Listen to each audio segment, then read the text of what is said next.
那如果你们做成一些决议的时候，我相信我相关科室的主管绝对说协助在旁边协助大家去发展，或是去规划。秀林乡乡公所108年乡民与民有约暨基层建设座谈会，于108年7月6日秀林乡崇德村村办公处举办。秀林乡乡长王玫瑰、秀林乡乡民代表潘建雄、部落会议主席高陈宏明以及本乡各科室主管皆到场参与座谈。秀林乡乡内辖区狭长，南北交通不便，公所为了提升为民服务品质及了解乡民需求，特于108年4月至10月间于各村办理秀林乡与民有约暨基层建设座谈会，每场次皆提供法律咨询服务。聘请公益联合法律事务所郑启威法律顾问于活动现场进行法律咨询服务。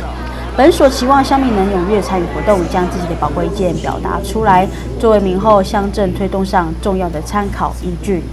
秀林乡公所金敏妮报道。